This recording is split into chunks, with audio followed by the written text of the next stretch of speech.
JP, welcome to the podcast. G'day, Jake. Great to be with you. Yeah, it's so great to have you on the show. Thank you very much. My pleasure. So JP, I'm going to get straight into it. You've been the host of the Bitcoin Sydney Meetup for some time. So very simple opening question. Why should you go to a meetup?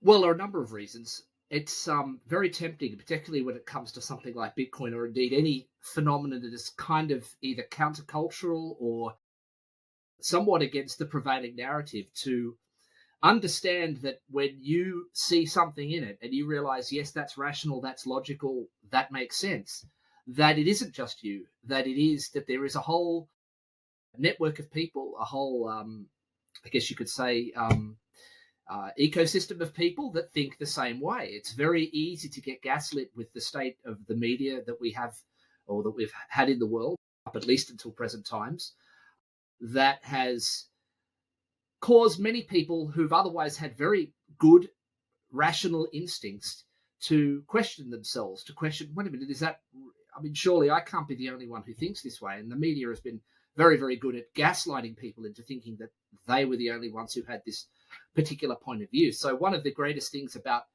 finding another group of people that thinks the same way is you realize, yeah, these are good, normal people that aren't mentally ill or or completely off the track. It turns out that it was a perfectly normal and rational instinct to see everything that was wrong with the current monetary system, and why Bitcoin and when it comes to the broader generic sense of crypto overall, only Bitcoin is very important, worth learning about. And it's often described, this term, I didn't coin this phrase, so apologies to whoever did, but it's been described as finding your tribe. Perhaps it's something that even goes back before Bitcoin. I think that people have always sought out communities of people that share their values and sympathize with their ideas.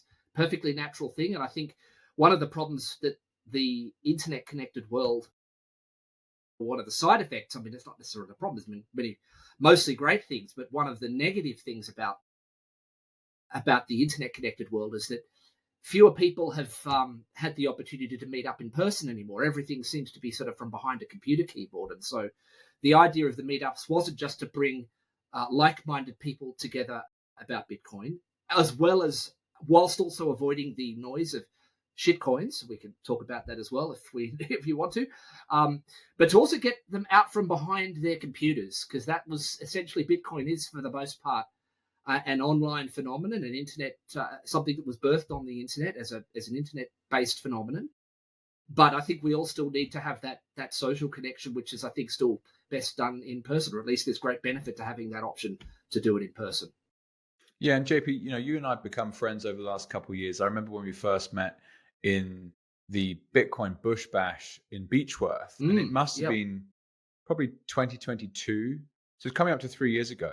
And we've since hung out in Sydney a bunch of times. We hung out in Bali at a conference there. So it's good fun. And you start to bump into you talk about values and you talk about ideas. And I now have a handful of friends that I've made through the Bitcoin space that I speak to as closely, in a sense, as some of my oldest friends that I grew up with. I don't maybe see them all that much, but just straight away you cut through the crap.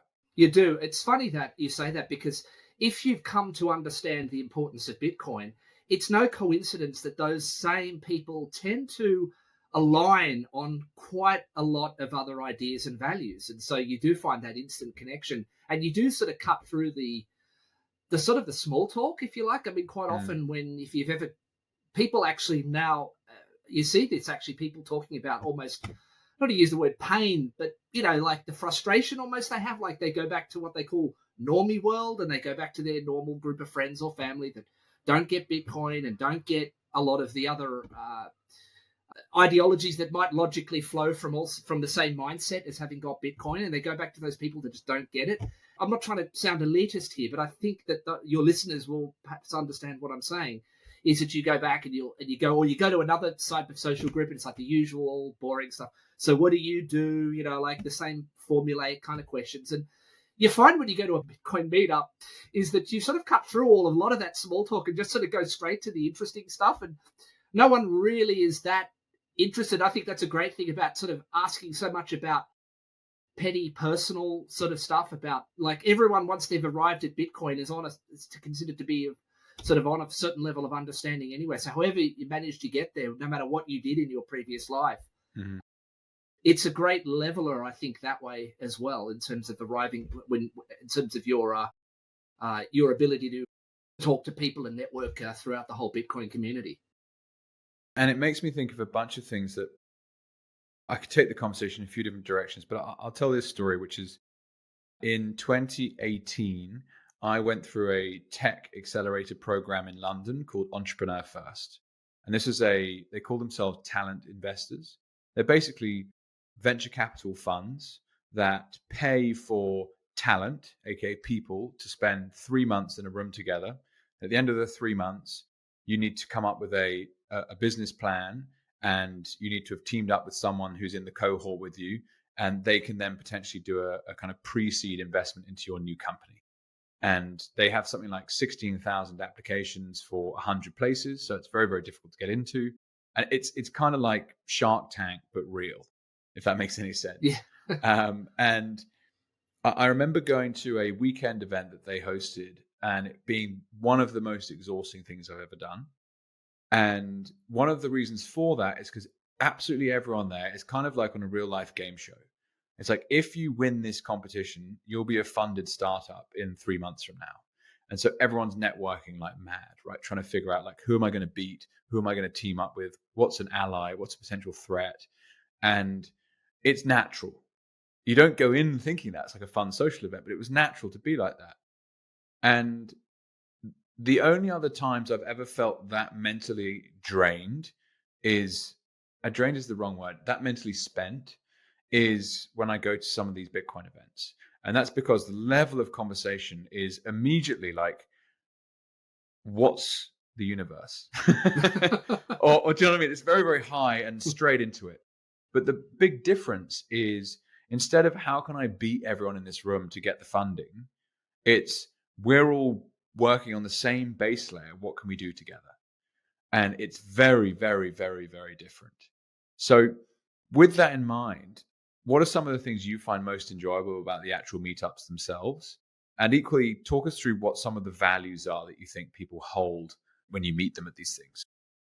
Well, first of all, when it comes to Bitcoin, it's somewhat a little bit different to that sort of thing you talked about, that sort of Shark Tank ideology. It's very different. It is. And a lot of people think that when you try to sort of explain what Bitcoin is to them, especially certain people that might have been on the other end of the table, if you like, in those sort of in the Shark Tank analogy that you just drew there, they kind of seem to think that if you're trying to explain Bitcoin to them, you sort of owe them, a sort of like Shark Tank like justifications for Bitcoin. And in fact, it's really not like that at all. Like, look, do it or don't do it.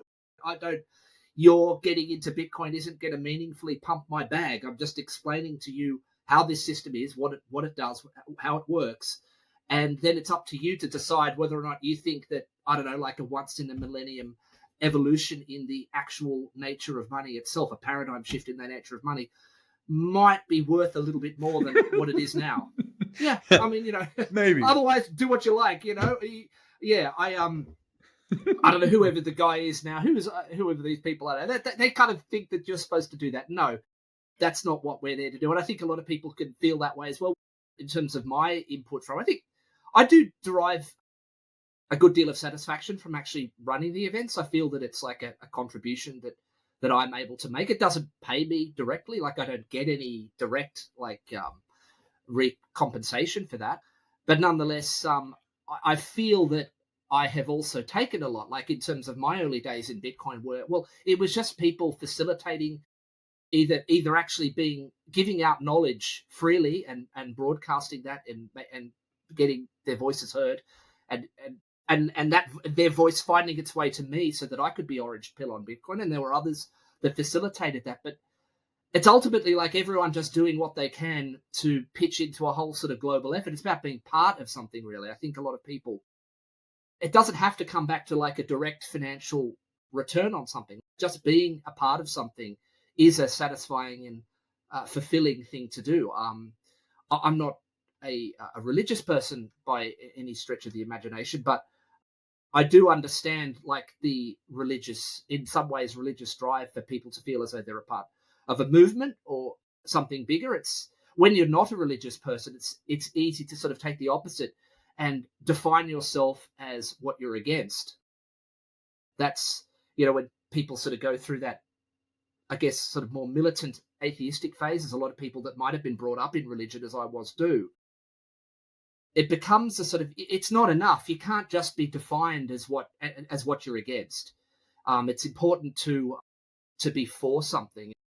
Previous to hearing about Bitcoin, having already realized that I was against the present system of money, having looked a bit at its origins and the lack of what backed it up, when Bitcoin came along, it essentially answered all of those problems of money that there was with the legacy system. I realized, hey, this is something I can actually be for and positively for, and potentially part of a very important and world-changing movement. So there's satisfaction in that. As for my own personal development as well, public speaking prior, I guess, to my involvement in Bitcoin meetups wasn't really something that came very naturally to me. I think, there's that expression you've probably heard that people say that they fear public speaking more than they fear death. The implication being is that they'd rather be in the coffin than giving the eulogy. And it doesn't always have to be that way. It's like with a lot of things. If you just sort of throw yourself in there and do it, the first instances of doing it, you might feel as self-conscious and very awkward. But then after you just continue to do it, and I guess like as a form of exposure therapy, and then you could relax a bit more into the role and just almost do it without having to think too hard about it. And I think that's true of many things. Just so for me, that was a big. Like I said, I couldn't necessarily justify any direct financial compensation for organizing and continuing to run things like meetups, but on a personal level, I can say that I do get that back out of it. So I therefore always encourage people, if they're thinking of doing something like that, even if it's just contributing a talk to a meetup. We have had one or two people who have been very nervous, if you like, or very reticent to give talks by saying, oh, look, that's not my thing. And the best I can do is kind of encourage them and say, well, look, neither was I. I never liked doing it. And now I sort of do it every month. And I'm even had the honor of co-hosting with you, of course, Bitcoin Alive for the previous 2 years. I'm sorry you won't be joining us this time, but you'll be there in spirit. Well, and shout out to the guys that set that up. So Chris and Dylan and Jess, what a cool event. Anyone listening, go and check out Bitcoin Alive in Sydney. I was very fortunate to be the co-host of the main stage with JP for the first and second year that it ran. And I'm kind of smiling to myself because you're right. Like, I never expected to be in that position. Like, what the fuck? And really, it's just get on the stage and just get on with it. And as we did, it became more enjoyable. And I've now, done a few other events, and you start to feel more confident, more relaxed. And yeah, that really resonates with me, JP. And I think, at least as I touched on just before we click record, so what this podcast is trying to do in many ways is look at investing, but you can invest in different things. And you can take that same lens of okay, well, if I put this much into something, what do I get back for it?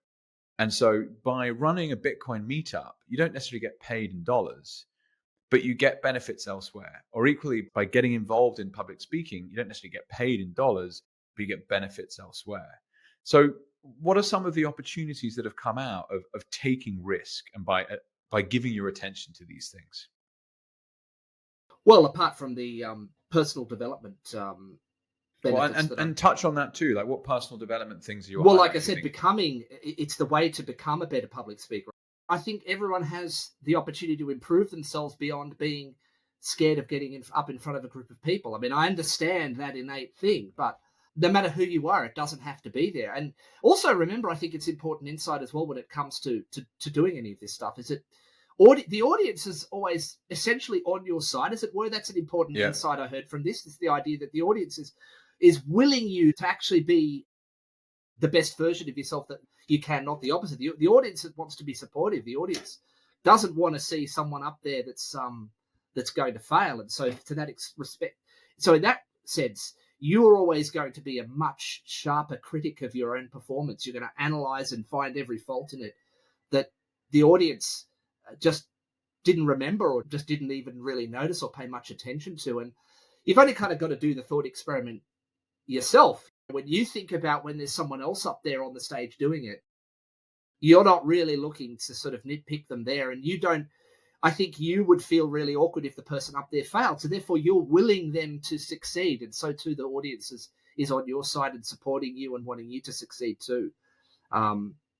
So again, it's not a hostile group. Now, maybe there are occasions whereby, like if you were speaking, if you got to the point where you were speaking in Parliament or something like that, then you would be facing a hostile group. But by then, if you've eased yourself into doing it in a group, among a group of friends and like-minded individuals, then you could really potentially build yourself up to even being able to cope with an actual adversarial situation.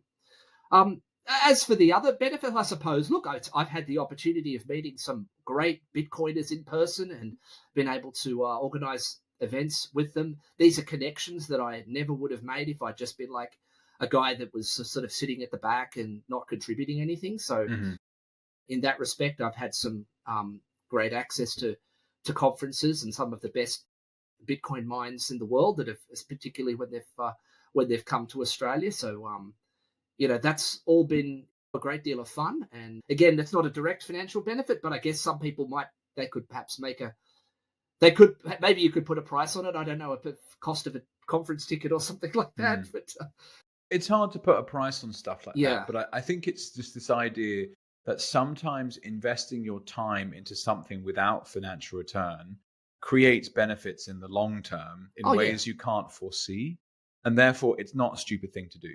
Well, it's about those chemical if you think of it, just the more interactions you have, the more chance there is of some interesting chemical reaction actually taking place, if I could borrow an analogy there. That's all that is. If you are just sitting at home all the time isolated and you're not interacting or making any interactions at all, then the chances of actually something good or interesting happening are also much lower. So by getting out there, even if it isn't something directly paid, it does lead to other opportunities that then may well be something in your career that gives you some sort of edge in a paid financial career. Now that's something that particularly those that are newer to Bitcoin would need to focus a lot more on. There's a whole discussion about whether or not Bitcoin, in terms of its growth in purchasing power, is a diminishing returns type scenario or not. Now, certainly there are people that were certainly much earlier than me who perhaps are just involved in Bitcoin but don't really have to worry too much about the direct career or financial benefits they might need to derive from doing something in it. But for others, even getting involved in any kind of unpaid way can yield dividends in the doors that can open and the opportunities that might come your way. Yeah, it's definitely, it's worth trying. It's like, what have you got to lose? Yeah, and it's so cool. I always have a lot of respect for the way that you seem to manage these things as well, JP. You're very inclusive of an entire group. So you're able to kind of cater to as many people's needs as possible. I think that's such a commendable thing when running these organizations, because of course you're not being paid for it. And you're getting absolutely anyone and their punter can rock up to a Bitcoin meetup in Sydney. You don't know who they are. You're always like extremely friendly. Yeah. And always conscious of the people with the least knowledge, which I think is just an incredible reflection on yourself and helping people to ask the right questions, which is actually really difficult. Speaking of which, JP, I'd like to go back a few steps. And if someone has never come across you before, so first of all, guys, go to the Bitcoin meetup in Sydney if you're in and around that area. It's great. JP will help you out. Second of all, go check out Bitcoin Alive that JP's hosting as the MC a week or so away. It's just around the corner. Saturday the 8th. There you go. Yep. How did you find out about Bitcoin, and what was your kind of professional background to that? So you mentioned, for example, that you already realized that you didn't like the monetary system as it was. How did you figure that out? And then was there some expertise that you had or a particular moment? This is a very interesting question, and I hope the answer is interesting too, in terms of that it may not be the sort of trajectory that you think most people might take, given my background being what it is. My background was mainly an IT background. That's what I've been doing for most of my working life. But the reason why I don't go too much into that is because that part of my working life did not do much to inform or lead me into Bitcoin, such as others might think it would.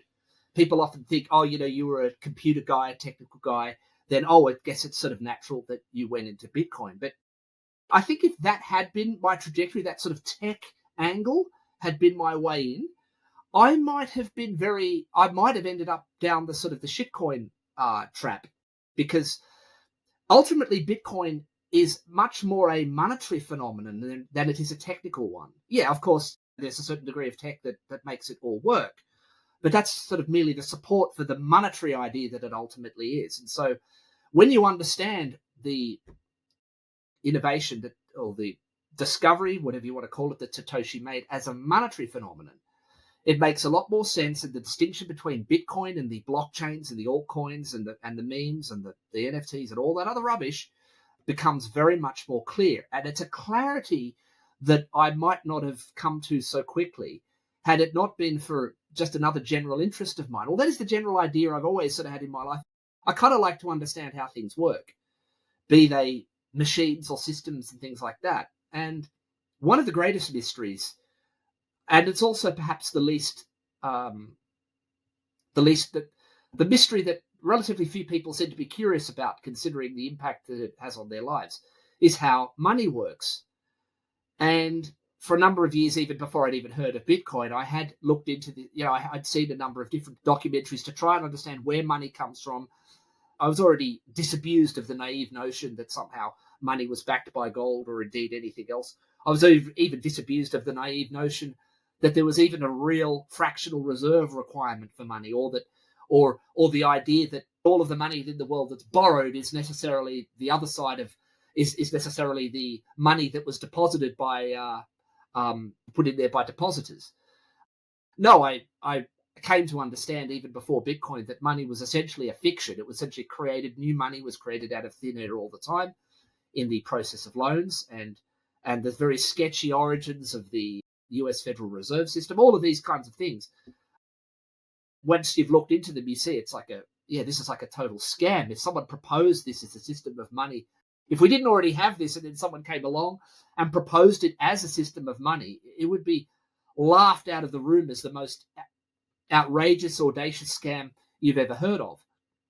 So therefore, when I did first hear about Bitcoin, and I guess you could say I first heard about it, I guess it was just a few sort of one or two social media posts. I'd sort of heard about it vaguely, I think during the Cyprus crisis on the news back in during that sort of first run up in 2013. And of course, like most people first hearing about this idea of just like an immaterial token, I dismissed it without really knowing anything about it, because it just seemed like as though, well, surely just a sort of an immaterial token can't have any more value than any other sort of fiat money. It's like if someone just can't create something and say, hey, that's $1, I'm going to sell it.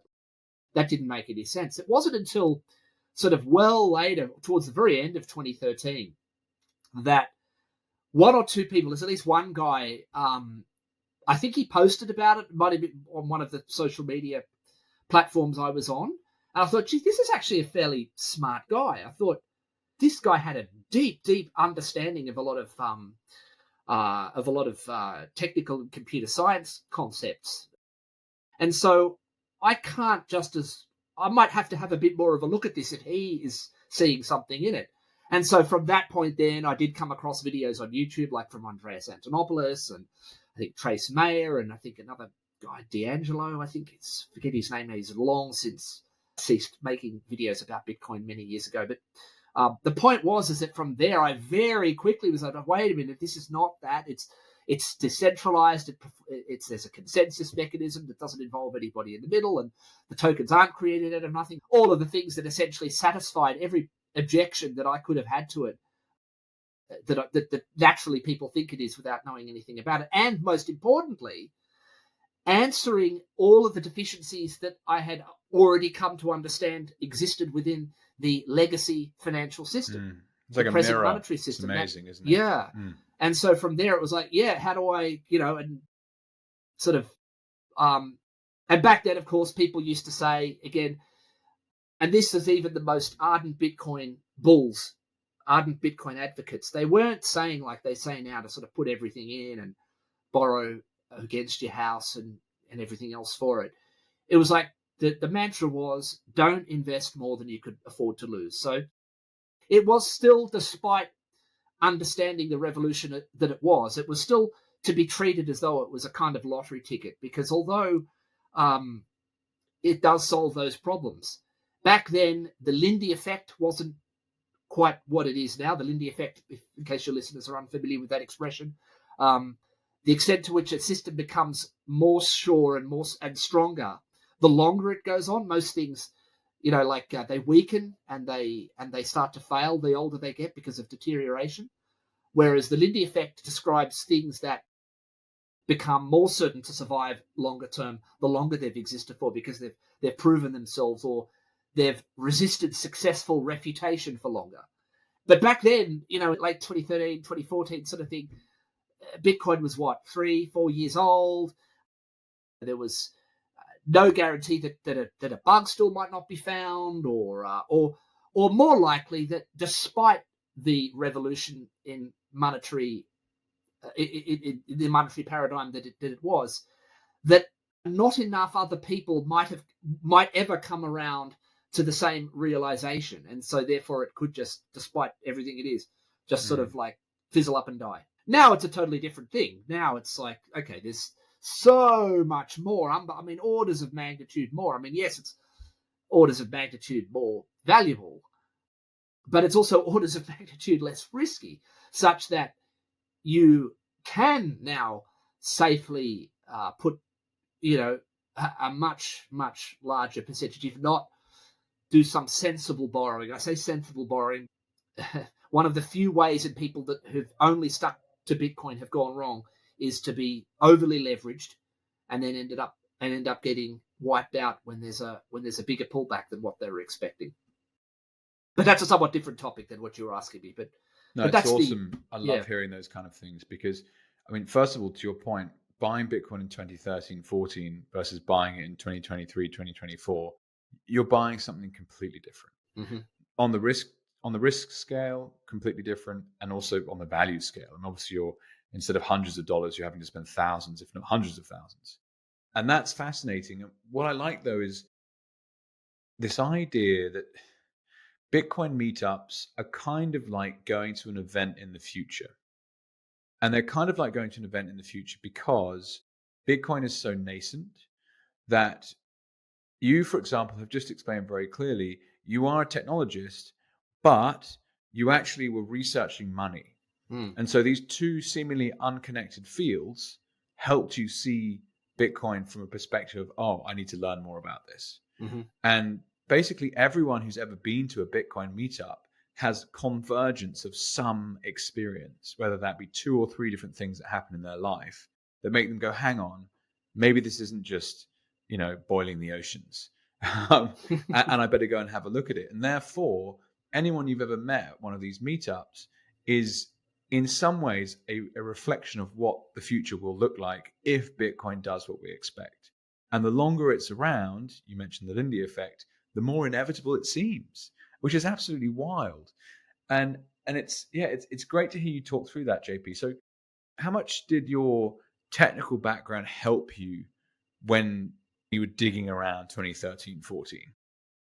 Or was it purely just the money side of things? I don't think the technical background would have helped much at all. No, I mean, it's not for me anyway, because, and I think if it had, as I said, it might have actually, if I'd applied it more, it might have actually made it could have actually, it potentially could have harmed me. Yeah, well, because you would have dug the holes in. Yeah. Well, the thing picked is, holes in it, maybe. Well, possibly, yeah, picked holes that weren't necessarily. I mean, well, there's that idea that people go, oh, that's too like clunky and awkward to use, and so no one's ever going to use that. I mean, it's funny. I was having a discussion with my dad the other day about computers in general, and I remember as a child going to, I think, what was probably the very first computer show in Sydney. It was held in the lobby of what was then called Centrepoint Tower. I think it was either 1983, 1984. I was young enough to remember. We went around to all these different computers. I remember seeing all the, there was IBMs and Micro Bs and Commodores and all of this. But at the end of it, Dad never bought a computer as a result of that show. And indeed, we didn't really get a proper family computer until like somewhere in the mid-90s. But the reason why he was looking then is because he thought of it as a word processor. Like he used to type it out on a mechanical typewriter and thought, well, this would be a better word processor. But in the end, sort of looked at it and went, this is this isn't kind of really going to catch on as a thing. This is no one's going to be able to, because of the state of computers back then. These weren't user-friendly things that were very practical to use at all. You would have spent possibly most of your time actually messing around with the machine more than you were actually getting actual productivity done. But the trap with that kind of thinking, and you see it all the time with Bitcoin, they say, we know that the Bitcoin's never going to catch on. Who's going to do all this business? You've got to have your phone and scanning QR codes and this and that and all this business and all the things. It's not like, whereas with money, I can just hand a note over and it's done, or just tap my card. In fact, it reminded me of that image that people might have seen, whereby very early in the Bitcoin days, you've got a guy on a laptop with a QR code and another guy who wants to receive some money, and he's got his laptop turned upside down with the camera of the laptop pointed at the screen of the other laptop. And anyway, the meme was sort of meant to show you, look how awkward and difficult this is. But that's really sort of short-term thinking, because if you applied that back to the computer analogy I just made, you would have said the same thing about computers and would have concluded that, well, these things aren't going to catch on. But of course, we all know that the difficult problems are solved by just in terms of the way Bitcoin solves the double spend problem. That was the hard problem that people thought wasn't even possible to solve. Everything else we know already from history. Those things get easier. They're developed. I mean, the first car was like a nightmare too. It had, would leave all of its oil on the road as it drove past. It had 100 different levers, not just a brake and an accelerator. It had, all sorts of different mixture controls. You had to adjust the carburetor mixture on the fly as you drove the car. It didn't have any synchromesh on the gearbox. You had to do all that. No one could have driven that except with an extremely dedicated and in their day techie kind of person. And so maybe a degree of technical background helped me see through the potential technological hurdles that might have appeared to be the case because of its apparent lack of user friendliness, 10 or 12 years ago. But other than that, actually sort of grokking what was important about Bitcoin, that just came from, like, as I say, a prior interest in the way money worked and a skepticism about the current way money worked that emerged from that curiosity. I love it, JP. And so one thing I'm really interested in is basically learning how people think and how they make decisions. And so you use this phrase, that something that comes naturally to you, I think you mentioned, or something that you have a predisposition to. That's right. How do things work? And I can see in the background, you've got a couple of your radios on the shelf in the back. And I've had the pleasure of visiting your place once before. The rest of the... Yeah, I was going to say, for the others that don't normally see this bit, because I've always just had that row there showing, because that's sort of... But if I sort of pan up a bit here like this... There is a lot of radios in JP's office. Yeah. It's absolutely epic. Maybe you can just sort of talk one us wall through... of them there. Yeah, and there's like 3 or 4 walls of them. It's mad. Talk us through how you became interested in radios and why you like them. I just like to understand, basically, how do you pick things apart when you're looking at how they work? Okay, well, I suppose as a kid, I was always sort of interested in electronics and fixing things, and I suppose in order to sort of fix things, you kind of had to try to figure out how they work to some extent. I never did any sort of formal training on any of this stuff, but a lot of the people I think I know in the clubs and who have similar collections often had a sort of similar background. So as kids, you don't really, you can't really earn an income as kids. Of course, you're perfectly well off. You live in a good house and get fed and all of that, and roof over your head. Obviously, all those normal things that most kids in a good, good places in Western countries have. But if I wanted sort of more interesting things that my parents weren't going to buy me, whether it was the sort of TV sets or hi-fis and all of that sort of stuff, well, yeah, as a kid, you'd sort of see something that was put out on grass verge or something, in a council cleanup. And I'd sort of grab that. I'd see that and drive right around on my bike and grab whether it might have been a cassette deck or something or a TV set. I'd bring that home and I'd sort of poke around and tinker with it a bit. And very often I could get those things working. And so, they would sort of form the basis of having things that essentially other kids didn't have. They didn't have the sort of hi-fi in their room and TV and all of that sort of stuff. And so I was able to sort of acquire things that way. A lot of things I couldn't fix. They'd just go back out on the nature strip. Other things I could. That's what remained. And so, I guess it sort of came originally perhaps from that. And then, I don't know, I think at some point I did focus a little bit more on the valve radios, which you can see in the background there. So those radios use things called, before transistors, there were electronic devices called valves. And that was the basis of the first generation of reasonably sophisticated electronics before people had radios like what you see behind me in their homes. There really were no electronics at all. I mean, I think that, in fact, when the electricity grid was first rolled out to the suburbs, it was only until the sort of late 1920s, early 1930s that happened. The only thing people envisaged you could do with it is power electric lighting.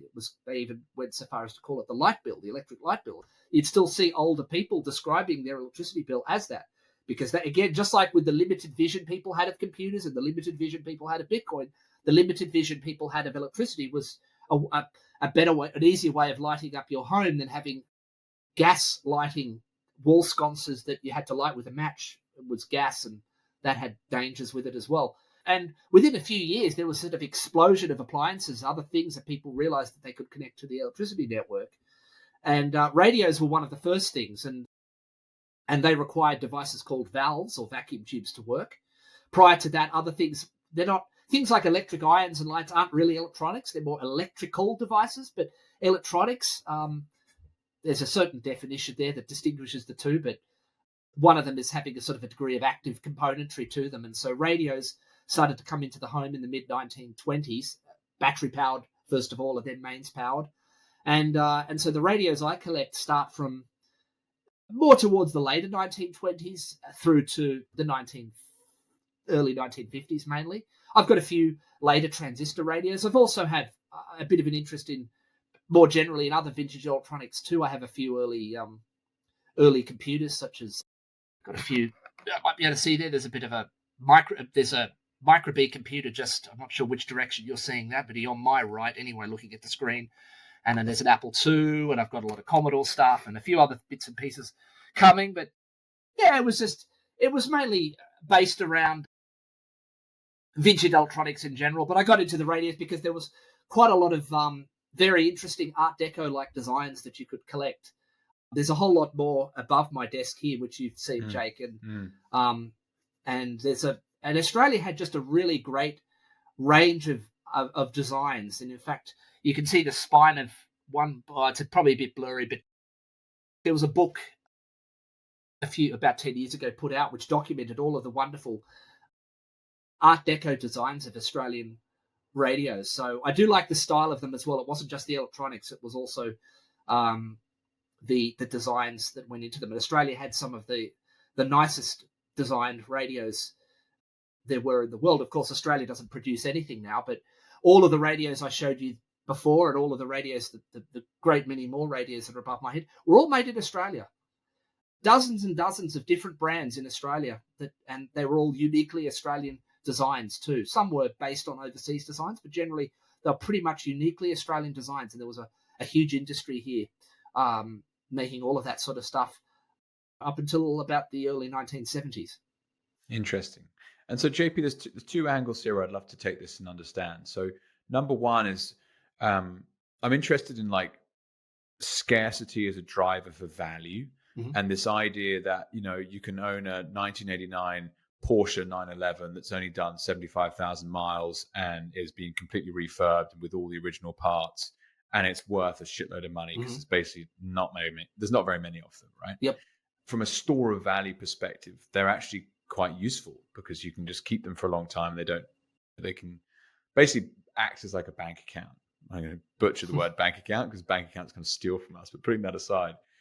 And then the other is this idea of our inability to see the future and how potentially easy it is to undercook the future value of something.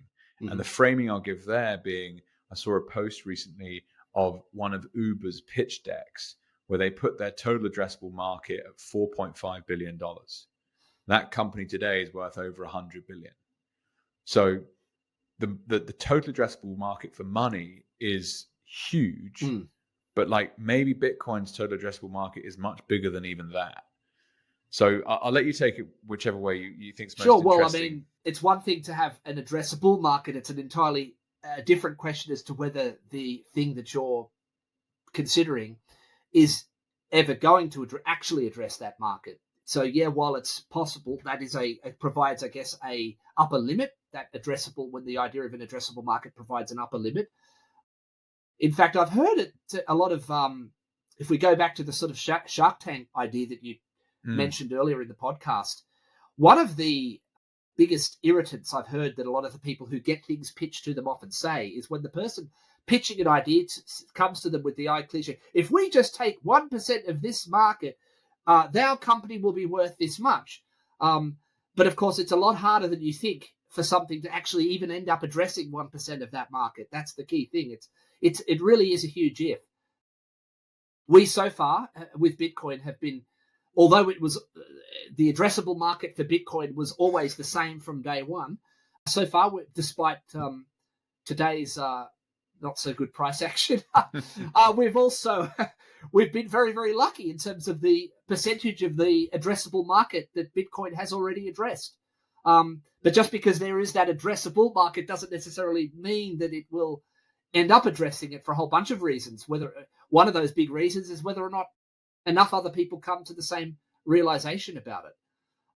People have been saying, I want to sound this as a bit of a warning.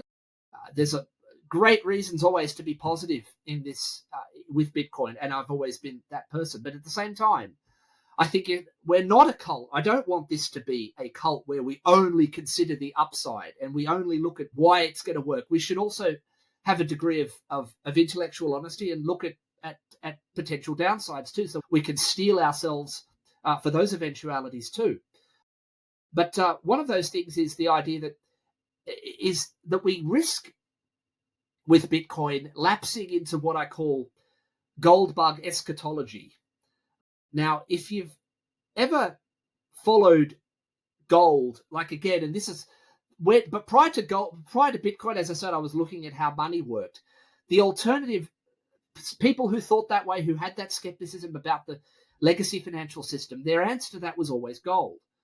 And the way in which many of them tried to sell gold as an idea to people was that there was always going to be some sort of like imminent financial collapse that was going to make gold go to the moon and finally address that market for money that you just mentioned. Now, you can go back and actually find articles, and there's always like one every week, since the early 1970s, where you've got these guys saying, these gold bugs saying, because of some piece of information that was just released this week, some new figure that just came out, or some line that crossed some other line on some graph somewhere, because of that, the financial system is about to collapse, and gold is going to eat everyone's lunch. Gold is going to go to the moon in the opposite to that. And then and you can find those articles going back to the early 1970s, ever since Nixon took the US dollar off the gold standard. Now, we know sort of on a mathematical perspective that the fiat system is ultimately not sustainable indefinitely. But that's the whole problem. It is indefinite. They have been able to kick the can down the road, kick the inevitable down the road, on and on and on and on. And there's a lot of gold bugs that have died with all their gold and never realized any benefit because they were always waiting for that always imminent financial collapse that would pump their gold bags that never came. And so I worry sometimes that when I hear that same rhetoric among other Bitcoiners, that it's all a fait accompli. Well, yeah, it'll happen, but if it happens when would you want to be like the richest Bitcoiner in the cemetery? Because that might be what ends up happening.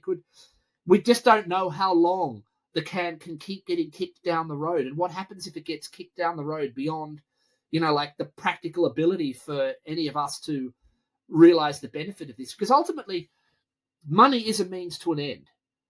It is a means to an end. Like, what do you want to buy? It's something that you have to exchange for goods and services.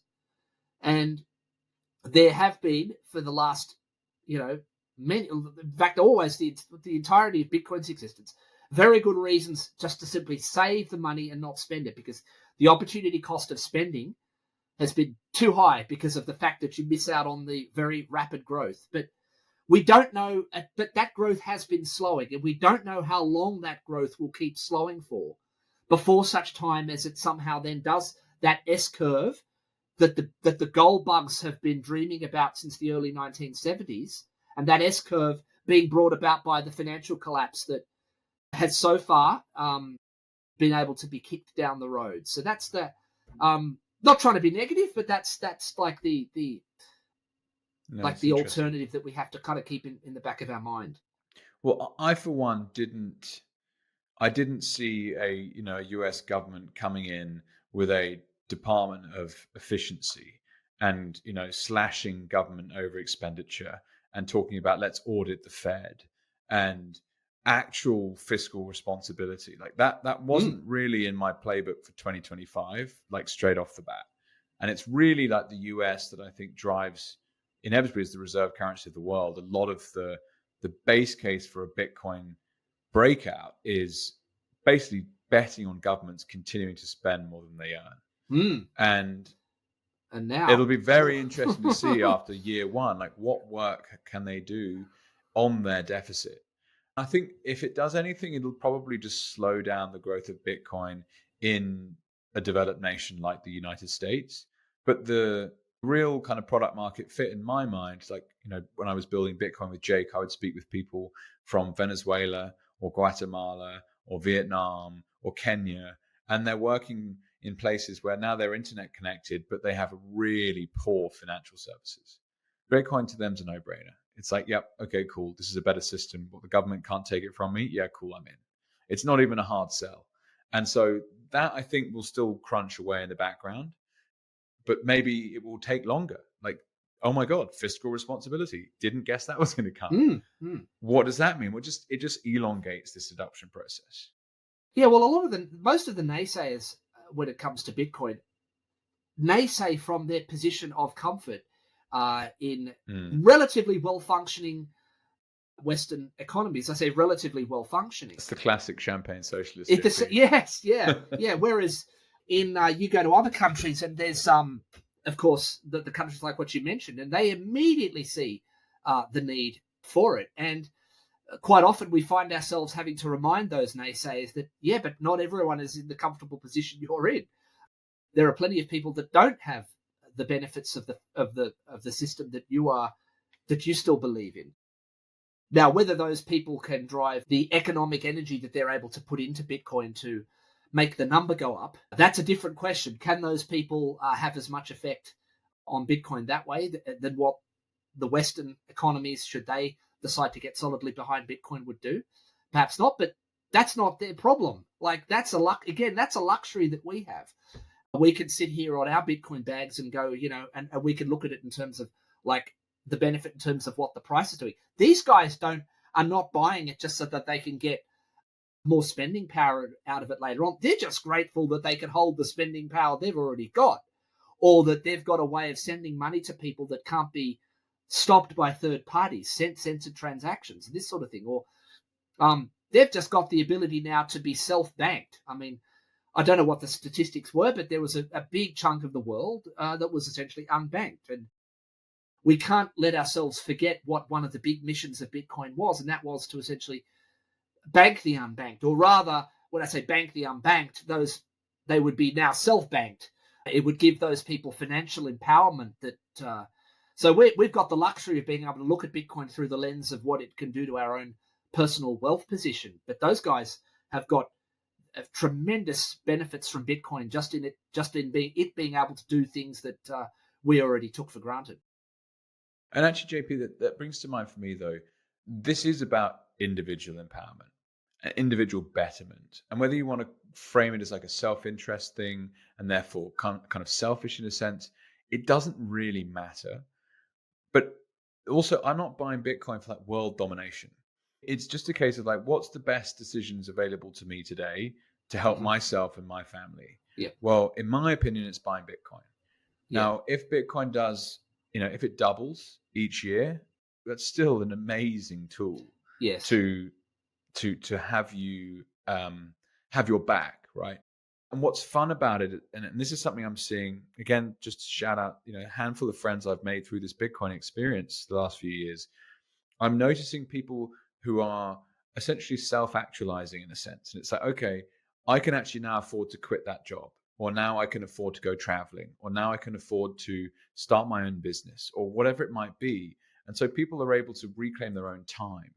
And that's just such a powerful thing. That's applicable for someone sitting in Sydney, someone sitting in Nairobi. It's the same tool, right? It's about actually taking back into your responsibility your own money. And with that additional responsibility, you have these benefits that arrive. Just like any investment, you're like, well, that is a really great ROI. So just from your own perspective, JP, like, how has your life changed as a result of getting closer to Bitcoin? And has it enabled you to control your own time more? At some point of having held through a number of cycles, the appreciation of Bitcoin itself does end up being sort of more than what your income might have otherwise been in itself. So just having your savings grow in that way is growing at a faster rate than what you would have otherwise been able to contribute to it if you just added to it from the proceeds of working a job. So, naturally enough, people get in that position, but that takes quite a number of cycles holding to do. And conviction and time. It does, and two hard things. The trap of that as well, though, is that every Bitcoin you spend, and I don't really, so it means that I guess I don't have to worry too much about savings. I can the fiat I make, I can obviously spend that to live, but I don't perhaps have to worry so much about making that extra because Bitcoin is doing that. But it didn't start doing that straight away. And for people buying now, it's not going to start doing that right away as well. It'll do it a little bit. But in order to start like actually building in a meaningful way, it takes quite a while. It takes a few large jumps in the value of it such that, when Bitcoin, like if you only had $10,000 worth of Bitcoin and the price shoots up 10%, big deal. Okay, you made like your wealth went up $1,000. It's not going to. Don't quit your day job on that. But if you have, you got $10 million worth of Bitcoin and the price jumps up 10%, then that's obviously $1 million, and that's more than for most people, any kind of work that they could be doing or job that they could have that could get them that sort of money. That's the power of exponential growth, though. I think there's I don't know who made that quote. Like, I think the biggest impediment to people is their inability to understand exponential growth. I think I butchered that quote, but I think people will understand. I get your point. I'm making. Yeah, that is the thing. It's the exponential nature of it, and so it does nothing.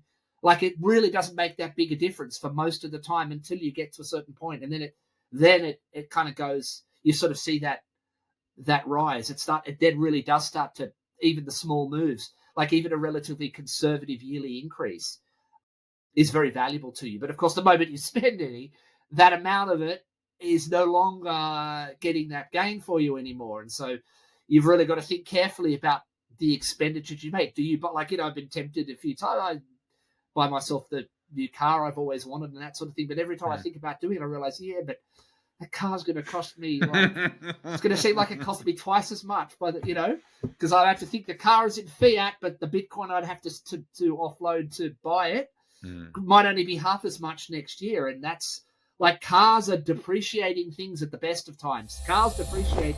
Cars are like the worst investment really you could have. A new car is depreciating in fiat terms. Imagine how bad a deal that is in Bitcoin terms. Buying cars. You really only want to be doing that if it's such an insignificant amount that it's like dropping $1 on the floor, and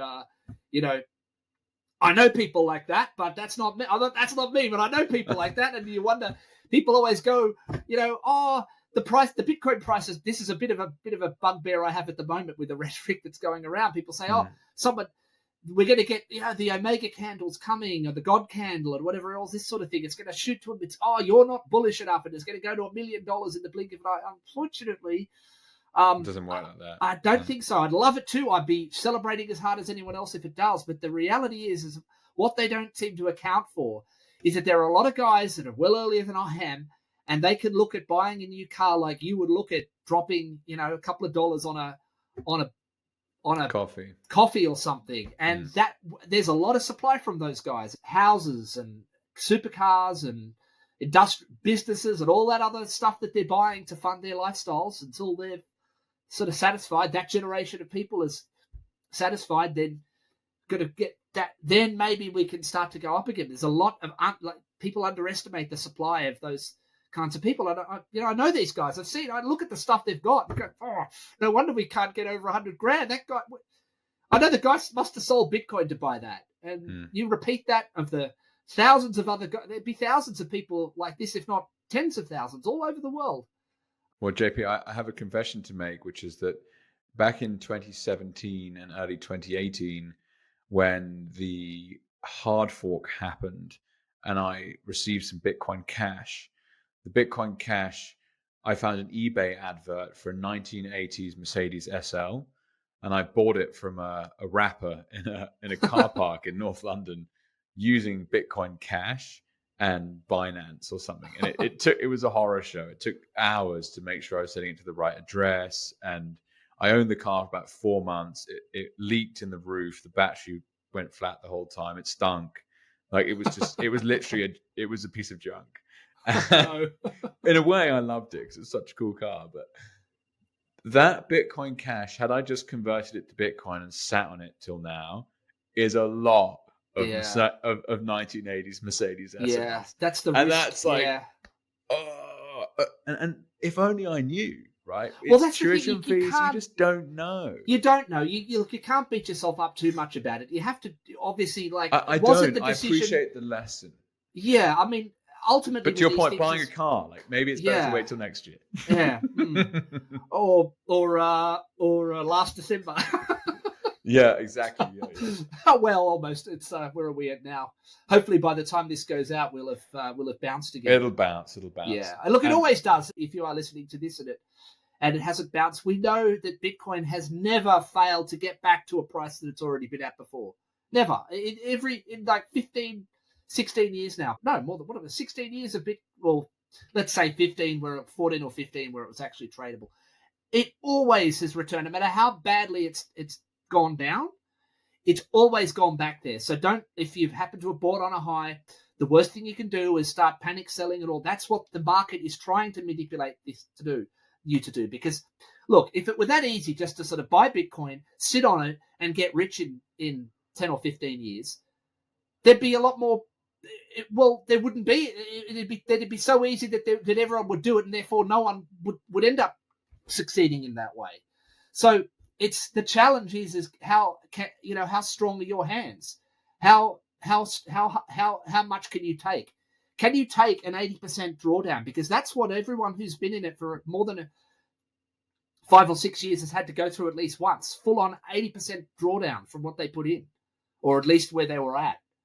And many of us, multiple 80% drawdowns. Can you weather that? If you can weather that and you can hold on and you can be patient, and very few can, and in a way that's a good thing, because if everyone could, then in a way no one could, because mathematically not everyone can become wealthy, because ultimately wealth is only a relative term anyway. That's the other thing. I mean, even the person with virtually, like, even just the person just living in a country like ours is wealthy in terms of the way their lifestyle is compared to world standards, or even more so historical standards.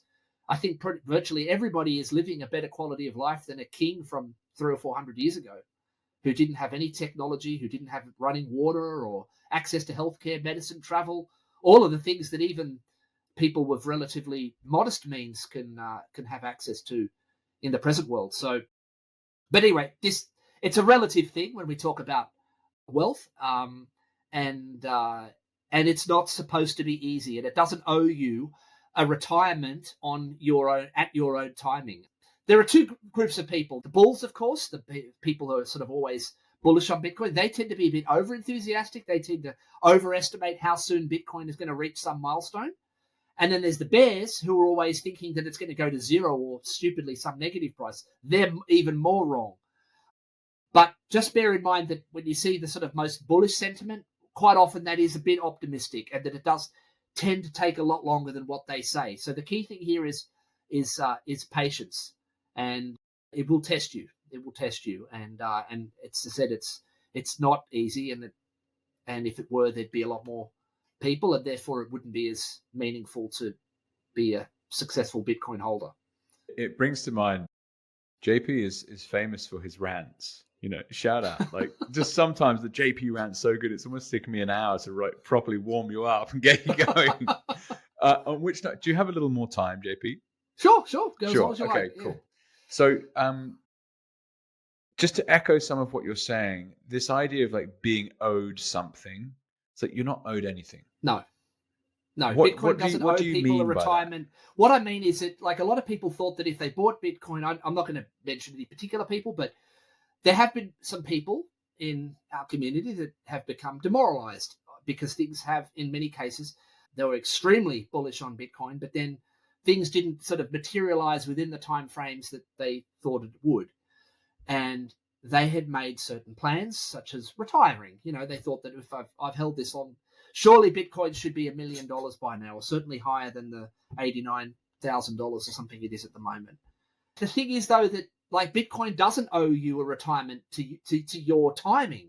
You might have timed it expecting that Bitcoin was going to be at a certain price in a certain year. And when that doesn't eventuate, then somehow you want to sort of feel as though Bitcoin is this sort of nebulous thing, owes you that. But it just doesn't. It will happen one day, but it won't necessarily be to your timing. And so don't give up the day job. Keep your other sources, some other source of, certainly if you haven't got anywhere near a retirement level of Bitcoin, don't expect that it's going to become that like at a time that necessarily suits you. It one day may well do, but in the meantime, don't make plans to retire or give up the day job and that sort of thing. Keep your alternative sources of income going. And if you are already there, congratulations. You're probably one of those people that doesn't feel as though they have to look at the price anymore, because it doesn't, like, I guess if you've got thousands of Bitcoin, then maybe the price probably genuinely doesn't matter. Once you've got a certain amount of Bitcoin, the price probably really doesn't genuinely matter to you, because it's really like, no matter what you spend, it's not putting a meaningful dent in your stack. But for others who've only got a handful of Bitcoin, if you less than 10 Bitcoin or something, then it does. Like, the price may well matter, because the spending decisions they make are going to put a bigger or smaller dent in their stack depending on what the current price is. But don't expect Bitcoin to sort of move to the price that you'd expect it to be to retire at the timing of your choice. If it happens and when it happens, great, congratulations. But you just may want to hold off until it does. Yeah, it's good advice. And it almost harks back to what you were touching on for the 2013-14 experience, was like, just don't put more in than you can afford to lose. And that remains, like, I think, an important point of view. It's like, if you can't handle the short-term volatility, if you can't handle the 80% drawdown, you've got potentially a big problem here, because I wouldn't freak out. Yeah, I wouldn't. Just to be clear there, I wouldn't put it anymore. I wouldn't use that line anymore. Don't put in any more than you can afford to lose. I'm actually more of the view now is in terms of Bitcoin is, don't keep in fiat any more than you can afford to lose, because with fiat you're guaranteed to lose your purchasing power. And I agree with you on this one. I don't think it's a realistic prospect anymore, like it was back in 2013 and 14, that Bitcoin could just dribble off and become zero. I don't think that's a realistic prospect anymore. Drawbacks, however, are a realistic possibility, but as long as you're not in a leveraged position, it doesn't matter. It will return. So therefore, you can in fact put all of your available money, as long as you've got enough to get you through, like as long as you're able to pay your other immediate expenses, you don't want this to sort of put you, like, if there is a drawdown, to put you on the street. You should be able to weather that dip. And in fact, those dips will be for you a gift, because now the money that you're earning, remember that I've said before that don't think about retiring yet, so you're still earning, that will now allow you the savings that you're able to accrue from work will now allow you to obtain a greater percentage of the whole. Remember that ultimately the Bitcoin is finite. And no one can change that. No one can increase the 21 million supply of Bitcoin. So should the price go down and you're still working and you're not living off of your Bitcoin yet, you're still adding to your stack, then price drops are actually beneficial to you, because they now enable you to obtain a greater percentage of the finite whole than you otherwise would have done. And that was the key for me as well back in sort of 2014. I mean, like, it was obviously very, it wasn't pleasant at the time having to weather that drop from getting in at the very top of that bull market, starting there and having to sort of essentially look as though I was sort of wrong on it. But it did provide a great benefit to actually stack more Bitcoin at a far more reasonable price, and therefore obtain a greater percentage of the finite whole than I ever would have done had it just continued on its straight line upward trajectory from that 2013 bubble. It's such a good point. And you never know when that might happen as well, because I felt a similar experience. I first bought Bitcoin in 2015, but it wasn't until 2020 that I started looking at it as a genuine kind of investment allocation within a portfolio. I owned a little bit. It was something I played around with, but then suddenly, like, hang on a second, we've got a stock listed company buying this thing instead of US dollars for a treasury reserve. That's a big deal. Let's look at it much more closely. And that was, in I went.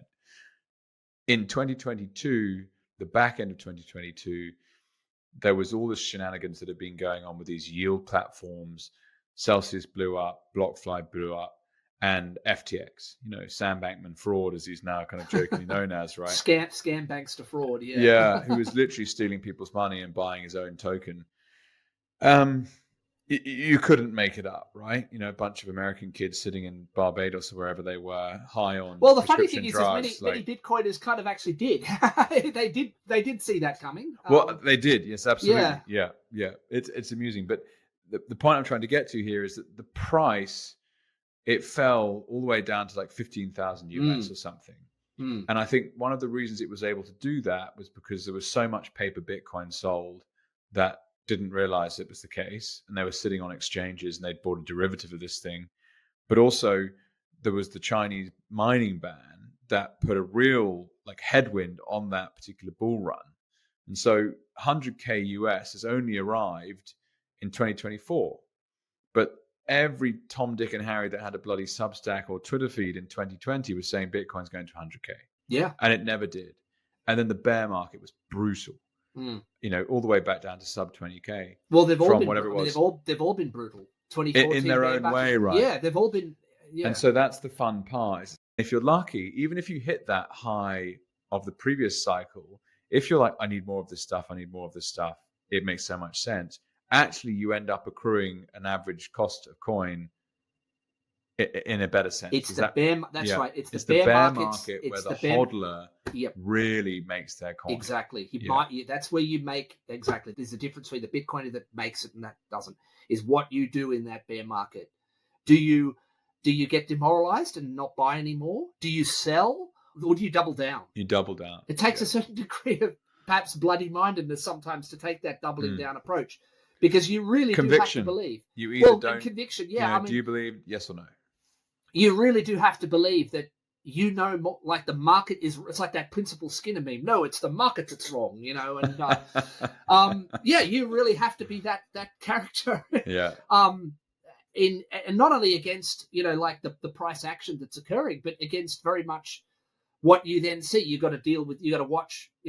This means nothing to you if you're no longer inculcated by the mainstream media, but those that still pay any attention to it. You got to see that news coming out. Bitcoin's crash. Bitcoin's this. Bitcoin was all of that bearish news that comes out. You get your mate texting you, like, you didn't own that stuff still. Because all these people come out just ready to jump on Bitcoin's grave again. again, you just get inured to it after a certain period of time. I say to people, if this is your first bear markets, no matter how bad other bear markets might be, for you, it's the first bear market you go through is always the worst one, because that's the one where you might personally be underwater.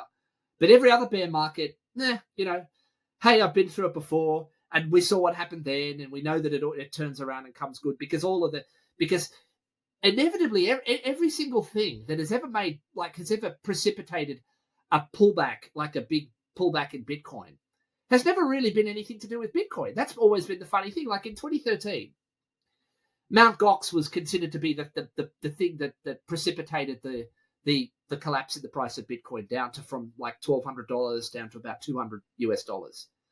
But what did Mt. Gox have to do with Mt. Gox wasn't Bitcoin. Mt. Gox was just some very poorly run exchange run by an incompetent boob that happened to be trading Bitcoin. It wasn't Bitcoin itself, but too many people conflated it with it. It was human error, Yeah. corruption, greed, all the characteristics all of that. We've humanity. Seen it. And that wasn't even the first time a Bitcoin exchange had failed. There'd been many other Bitcoin exchange failures, because, of course, any Bitcoin on an exchange is putting the worst aspects of the fiat financial system back into the equation. All the very things that Bitcoin was designed to remove. Bitcoin was designed to remove the need for trust from the system.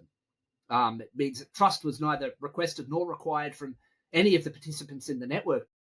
But when you're dealing with an exchange, at the very least temporarily, you do have to put that back in there. And of course, people, particularly if they're trading the Bitcoin, would leave all of the coins on the exchange. And of course, that's nothing more than an IOU. And they're the first people that are the unsecured creditors when these exchanges go down.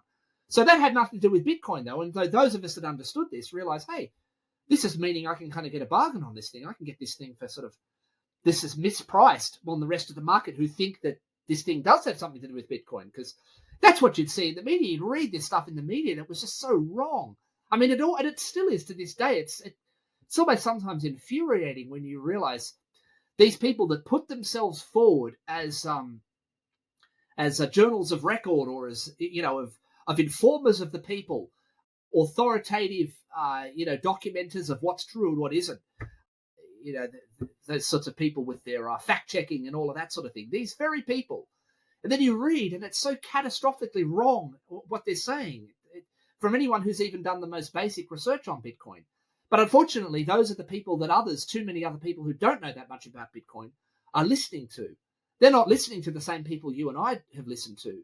They don't listen to these sorts of podcasts. They don't listen to the many great people that have spread knowledge about Bitcoin in the past, particularly those names I mentioned that influenced me very early on in my Bitcoin journey. They don't know about any of those guys. And so, we've got to be watching infuriated as this ridiculous nonsense goes out about Bitcoin. But in the meanwhile, though, it pushes the price down and lets those of us who do know better acquire more than we otherwise might have got. And it's that, as an investor, price and value are two very, very different things. Yeah. So if I was to distill what's happening today, like we're having the sharpest sell-off in this current bull run. Is it the end of the bull run? I personally think it's very, very unlikely that that's the case. And therefore, actually, you can be buying Bitcoin at 10% of the cost from a week ago. So if you can buy the same thing, but for 10% cheaper, why aren't you buying more? And, well, that's right. People they misunderstand that. It's like the price is coming off. It must have got worse. It's like, well, no. And it's like, why are you buying it? And, it's essentially lunatics like ourselves that would quite happily see the price come down by 80% and add to our positions that make this whole idea that Bitcoin is going to zero completely insane. Well, it's funny. You get those very same people who will say, oh, that market looks a bit toppy at the moment. Hey, that's gone up a lot. Oh, that's a bit too high. That looks like that's the top. It's not the right market. time to buy. Yeah. It's not the right. That looks too high. It's gone too. I'll wait till it drops. And of course, the moment it drops, they say, "Oh, gee, wasn't I smart? I'm glad I didn't buy any of that. Oh, I'm glad I stayed out of that shit. Well, yeah, I'm not buying that. That's going down. Oh, yeah." And they're the same people when Bitcoin's at $1 million. They'll all be like, "You got lucky." You got lucky. Yeah. And again, they'll still predict, that's going to crash, and it'll crash. What'll it crash down to from $1 million? 500 or so. 500. Meanwhile, they didn't buy it at 80, whatever it is, JP, well, first of all, I should state very clearly, I feel very lucky. Like, I feel extremely lucky to have learned about what Bitcoin is and adopted it in a meaningful way, in the best way that I feel like I can. So in some ways, luck is involved. Like, absolutely, I don't want to brush over that. But the question I want to ask is around, because I've seen this over the last week, and I did a solo episode about it earlier today, the idea of Bitcoin going to zero. Like, in your opinion, what are the chances of Bitcoin going to zero? And what are some of the reasons around why that might be possible or why that's completely impossible? Well, the first thing you mentioned there about luck. All right, yes, it could be argued that we're both lucky for having been in the right place at the right time and the circumstances lining up such that we came to the realization about Bitcoin that we did. But in a way, though, surely millions of people probably had that same kind of luck. There's luck, and then there's what you do with the luck that. It's like what you do with the luck that you get. So before you sort of we're too quick to, like, I don't want to be self-congratulatory here, but at the same time, before we attribute too much to luck, just remember that, like, different people deal differently with the hands that they're dealt. True. And so with that comes like there's that luck, and then there's what you do with that luck that you've got. So there's that. As for your question about the probability of it going, no, I really don't. I just can't think anymore of it like okay, you could have like a solar flare Carrington event or something, but like that, or some sort of like apocalyptic thing that would make Bitcoin go to zero. But all of those things I think of that could somehow make Bitcoin effectively go to zero would essentially be kind of like world ending for many other kinds of things too. So people talk about, for example, the example that you often hear used is quantum computing. Someone, like, they say, oh, isn't quantum computing going to crack the encryption algorithm that Bitcoin uses? Well, first of all, there's the question about whether, like, understand that quantum computers aren't able just to, like, they're not general computers that can solve any kind of problem. Quantum computing is only able to solve very specific types of computing problem. But let's go with the hypothetical. Let's say that even then someone came up with another complete breakthrough that made it able to crack SHA-256 and therefore unlock everyone's Bitcoin private keys and make it so that the proof of work wasn't a meaningful indication of the amount of work that had been done anymore. Well, that same thing would completely destroy everything else, even in the legacy system too. So anywhere else you might have been, your bank account now, anyone will be able to just open the bank database and take the money out of your normal legacy bank account. Every kind of security on earth would be now compromised by that. So not being in Bitcoin wouldn't save you from that kind of possibility. So that's a good thing. That's why, if anything, when you're designing a system, you design it so that there's a kind of like a mutually assured destruction kind of attribute to it. And so very much that's why Bitcoin is using something that everything else uses. Yeah, attack me, you attack yourself. So there's that. Now, that's the technical way in which Bitcoin could go to zero. As from like the sort of investment thesis of it going to zero, because somehow, like some market sentiment reason, I just can't see it, because we now know of the existence. We've just talked about it of so many buyers of last resort. Nothing else I've ever seen has this. Like, if you have a sort of a normal stock in a company, the company can fail. Someone can come in there, you could be mismanaged, or the product could get superseded by a better product or become obsoleted, and the company becomes irrelevant, can't make any money anymore, and therefore all of the shares, essentially, the company becomes insolvent, shares become worthless. That's not really the same thing with Bitcoin. You can't do that, because we've just discussed how whenever the Bitcoin price goes down, there's like this army of buyers of last resort that take it as an opportunity to get more of the finite whole. Because Bitcoin very much isn't a company. It's not something that depends on a dividend or a degree of productivity. It just depends on enough people deciding to use Bitcoin as its store of economic energy, and providing that there's enough people that believe in using it in that way. And by the way, it's a completely rational belief as well. It's not an arbitrary belief that I'm going to use Bitcoin to store my economic energy, but I could have just as easily used like seashells or gold or whatever other things people have used as money. No, it's a hyper rational decision to converge on Bitcoin as a thing, as a means of storing your economic energy, because it's the idealized version of money. It solves so many things. It fulfills all of the requirements of what money is supposed to be, more than any other thing in history has ever done. So long as there's always those people that believe that, and there's really, again, there's no, if you understand what it is, you see how there's not really any alternative. It'd be like, I think Safety and Moose used this analogy.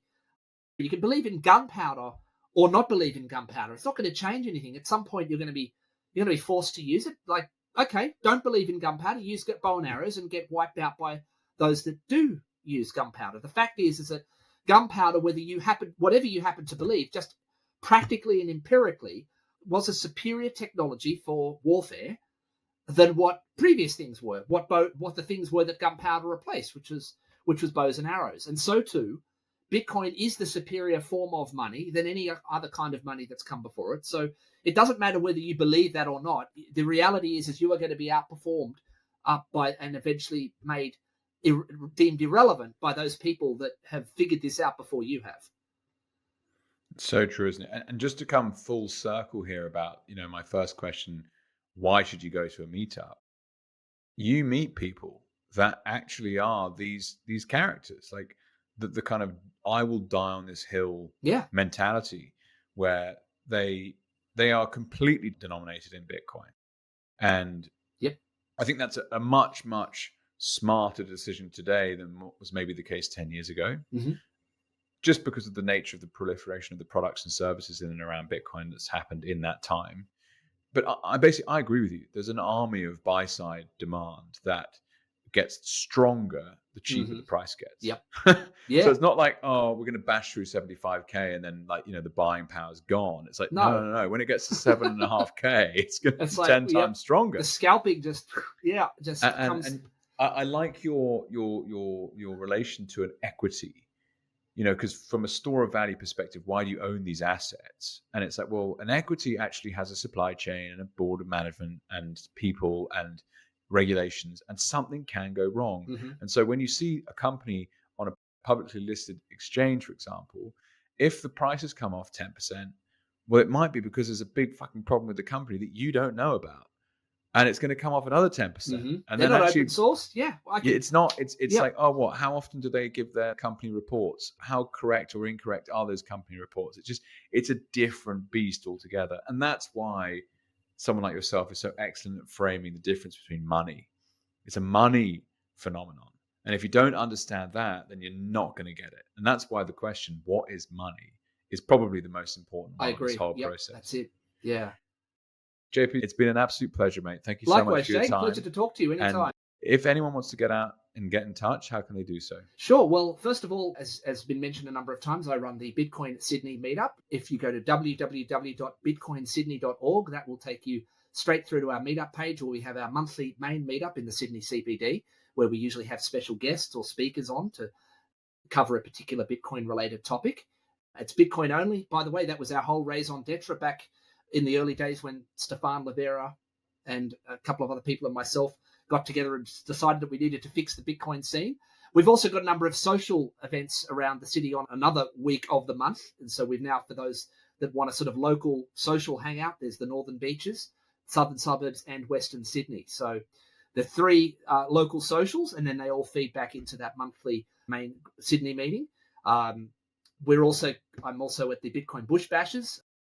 There's 4 of those every year. I host the New South Wales-based one, which will be in Parks again towards the end of November this year. Hosting, of course, as well, Bitcoin Alive, which is coming up on November 8th. We're having a pre-conference reception event for that as well on November the 6th at Hotel Harry in the CBD, so that's on as well. And my Twitter account, you can follow me on Twitter, is JP_technology.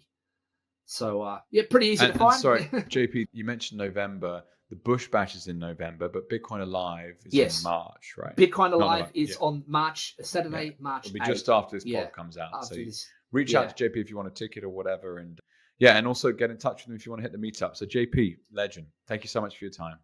Thank you again.